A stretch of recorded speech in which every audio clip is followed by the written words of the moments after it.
कल मैंने एक कम्युनिटी पोस्ट डाली थी और आप लोगों के पोल से मुझे पता चल गया कि आप लोगों को नेक्स्ट वीडियो कौन से टॉपिक पर चाहिए। उस कम्युनिटी पोस्ट में सबसे ज्यादा वोटिंग इस टॉपिक को मिली कि 10th के बाद क्या हम डायरेक्टली जेई कर सकते हैं, और मैंने 12th का NIOS बोर्ड से क्यों करने का सोचा। सबसे पहले अगर तुम ये सोच रहे हो कि 10th करके डिप्लोमा के बाद तुम direct JEE Mains JEE Advance clear कर लोगे और IIT या फिर NIT में तुम्हें एडमिशन मिल जाएगा, ये करने से पहले मैं तुम्हें एक बहुत ही अच्छा रियलिटी चेक देना चाहूंगी जिसके बारे में यूट्यूब पे कोई बात नहीं करता है, और वो ये है कि सबसे ज्यादा बैक्स फर्स्ट ईयर में लगती हैं और तुम सब फर्स्ट ईयर के हो। ज्यादातर मैंने जितने भी सब्सक्राइबर्स पाए हैं वो सब फर्स्ट ईयर के हैं। तो अगर तुम फर्स्ट ईयर में हो तो तुम्हारा सबसे मेन गोल तो यही होना चाहिए कि तुम्हारी एक भी बैक नहीं आए और सारे सब्जेक्ट्स में अच्छे मार्क्स आए। अभी फर्स्ट सेमेस्टर ही तुम्हें आसान लगेगा और जैसे तुम सेकंड सेमेस्टर में जाओगे वैसे तुम्हें इंजीनियरिंग, मैकेनिक्स, FEEE जैसे सब्जेक्ट्स मिलेंगे और तुम्हें बहुत ही ज्यादा बर्डन लेना पड़ेगा।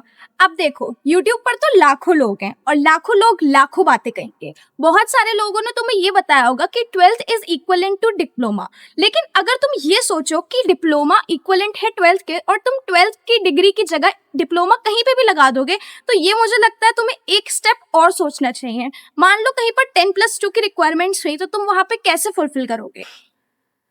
और यही चीज मैंने सोच ली थी। मैंने सोच लिया था कि डिप्लोमा तो करूंगी लेकिन उसके साथ अपना 10th के बाद 12th भी कंप्लीट करूंगी। अब क्वेश्चन आता है कि मैं 12th कैसे कंप्लीट करती, और मैं बता नहीं सकती कि कितनी अनकाउंटेबल नाइट्स मैं उस चीज के लिए रोई हूँ। क्वेश्चन आता है कि जब मैं डिप्लोमा साथ में कर रही हूँ तो उसके साथ मैं 12th कैसे कर सकती।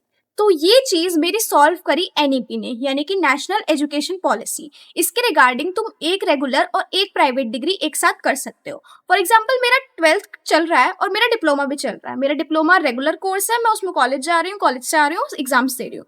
लेकिन 12th जो है मैंने प्राइवेट करा, मैं स्कूल नहीं जा रही हूँ, लेकिन मैंने क्या करा, उसमें एग्जाम्स देने के लिए बस मैंने वो कर दिया, फॉर्म फिल कर। दो ऑप्शन आते हैं, या तो मैं ऐसा कर सकती थी कि किसी यूपी बोर्ड वाले स्कूल या फिर कॉलेज से अपनी 12th की डिग्री ले लेती और वहां पे एग्जाम्स दे आती, लेकिन वहां पर बस एक टेंशन थी कि मुझे अपनी सेकंड TC भी लगानी पड़ती, तो वो चीज मुझे ठीक नहीं लगी। इसलिए मैंने NIOS बोर्ड की तरफ देखा, वहां पर मुझे कोई भी सेकंड TC की जरूरत नहीं पड़ी थी और भी बहुत सारे वैलिड डॉक्यूमेंट्स जो कि एक वैलिड प्रूफ क्रिएट कर रहे थे मेरे 12th के लिए। तो मैंने सोचा कि NIOS will be a better option. तुम लोग कह रहे हो कि 10th के बाद हम डायरेक्टली जेई दे पाएंगे या नहीं, तो ये बात ठीक है, हो सकता है, क्योंकि मैंने भी डिप्लोमा ही करा और मैंने जेई नहीं दिया अभी तक, तो मैं इस पर कुछ भी नहीं कह सकती हूँ भी। लेकिन मेरे पास एक सब्सक्राइबर का कमेंट आया था, वो मुझे बता रहा था कि उसने डिप्लोमा के बाद डायरेक्टली जेई दिया था और वो ठीक था, मतलब उसका प्रोसेस कंप्लीट हो चुका है, वो बस काउंसलिंग दे रहा है एंड एवरीथिंग इज फाइन।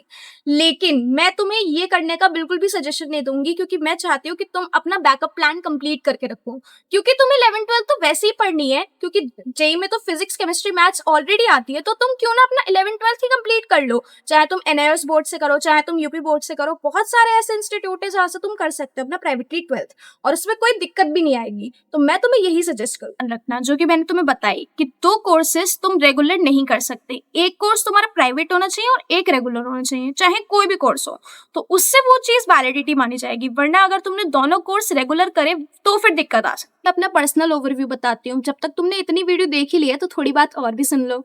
तो देखो, अब मैं तुम्हें ये बताती हूँ कि क्या ये सब मैनेज करना आसान होता है। बिल्कुल भी नहीं होता है, क्योंकि पहले तो डिप्लोमा का सिलेबस इतना सारा होता है और ऊपर से 12th भी पढ़ रहे हो, और अगर मान लो तुमने PCM ले ली तो फिर तो और लो, मतलब बहुत ही ज्यादा डिफिकल्ट नहीं होगा, पर अगर तुम कोशिश करोगे तो इतना भी कुछ डिफिकल्ट नहीं है, सब कुछ हो जाएगा। कि ये चीज वर्थ इट है या फिर नहीं है, तो मैं अब 3rd ईयर में आ चुकी हूँ और मैं कहूंगी कि ये बिल्कुल वर्थ इट है।